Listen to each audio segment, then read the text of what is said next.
Piping video షార్ట్‌లా చేశానండి. అయినా కూడా వాళ్ళు కొంచెం క్లారిటీగా రావాలంటున్నారు. ఎందుకంటే వాళ్ళకంటే కొంచెం ఎత్తి లేసినట్టుగా అనిపిస్తుంది అక్క మాకు పైపింగ్ వేస్తుంటే ఫ్రంట్ నెక్ అట్లా గానీ లేసి నుంచుంటున్నట్టు ఉంటుంది. మీరేమో అంత సింపుల్‌గా చూపించేస్తుంటే మాకు అర్థం కావట్లేదని చెప్పి అడిగారండి. దానికోసం నేను ఇదైతే క్లారిటీగా చూపిద్దామని చెప్పి ఈ వీడియో అయితే చేస్తున్నాను. మనం క్లాత్ అనేది ఈ విధంగా క్రాస్‌గా అయితే తీసుకోవాలండి.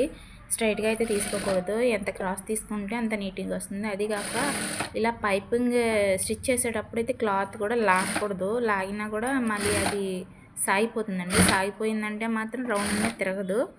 ఆ తర్వాత మనం ఈ విధంగా ఫోల్డ్ చేసేసుకుంటాం కదా, ఇది ఈ విధంగా డైరెక్ట్గా ఫోల్డ్ చేసేసుకోవచ్చు. లేదంటే బ్లౌజ్ మీద పైపింగ్ వేసేసిన తర్వాత కూడా ఫోల్డ్ చేసుకోవచ్చు అలాగే. కానీ నేనైతే అది చూపించాను కదా, అందుకని ఇది మోడల్ చూపించలేదని ఈ విధంగా అయితే చూపిస్తున్నాను. ఇది ఏంటంటే వేసేసిన తర్వాత అంచు కుట్టేసిన తర్వాత ఎక్కువ ఉండకూడదు, జస్ట్ ఒక పావు ఇంచే ఉండాలి. ఇది ఒక 6 ఇంచు అంతకంటే ఎక్కువ ఉన్నదంటే మాత్రం అది రౌండ్ తిరగకపోగా లేసి నుంచి ఉంటుందండి.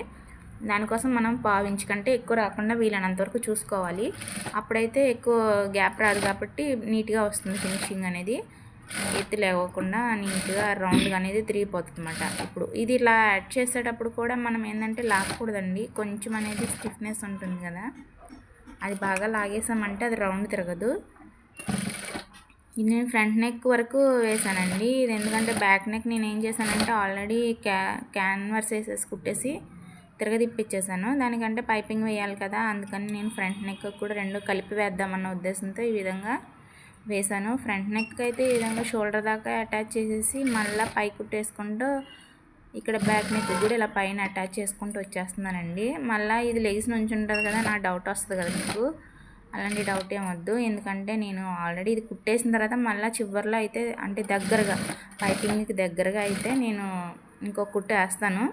అది కూడా చూపిస్తానండి. చివరి వరకు చూడండి, మీకు క్లారిటీగా అర్థమవుద్ది. కొంచెం కొంచెం చూసి మాకు క్లారిటీగా అర్థం కాలేదని మాత్రం అనకండి. ఎందుకంటే నేను షార్ట్ వీడియో చేసేయచ్చు కానీ క్లారిటీగా ఉంటుందని చెప్పేసి ఈ వీడియో అయితే చేస్తున్నాను. జస్ట్ 3 మినిట్స్ ఏమాత్రం ఈ వీడియో అయితే. ఇది కింద నేనంటే కట్ వర్క్ లాగా ఇచ్చాను, అదేమి ఎక్కువ కాదులేండి. ఇది మళ్ళీ ఎడ్జ్లోకి వచ్చేసిన తర్వాత మళ్ళీ ఫ్రంట్ నెక్కి రైట్ సైడ్ ఇవ్వాలి కదండి, ఇక్కడ నేను ఇక్కడే తీసేసి ముందు ఫ్రంట్ నెక్కి అటాచ్ చేసేద్దామని చెప్పి చేస్తున్నాను. ఈ విధంగా కూడా ట్రై చేయొచ్చు అన్న ఉద్దేశంతో నేను ఇదైతే చూపిస్తున్నానండి. ఎందుకంటే మళ్ళీ సపరేట్గా అది అటాచ్ చేసి దీనికి మళ్ళీ సపరేట్ చేయాల్సిన అవసరం లేదు. ఇలా చేసేయడం వల్ల మనం ఏందో ఓవర్లాక్ చేయకపోయినా కూడా పర్వాలేదు అన్నమాట. ఓవర్లాక్ చేయకపోయినా షోల్డర్ దగ్గర దారాలు అయితే ఊడిపోకుండా ఉంటాయి అన్నమాట. అందుకని ఈ విధంగా చేసుకున్నాను నేను. ఇప్పుడు మళ్ళీ ఇక్కడ నుంచే పై కుట్టేసుకుంటూ వచ్చేయచ్చు అన్నమాట. అర్థమవుతుంది కదండి. నా వీడియోలు చూస్తున్నారు, సబ్స్క్రైబ్ చేసుకోండి. ఇలాంటివి మరిన్ని వీడియోల కోసం మంచి మంచి వీడియోలు అయితే మీకైతే అందిస్తామండి.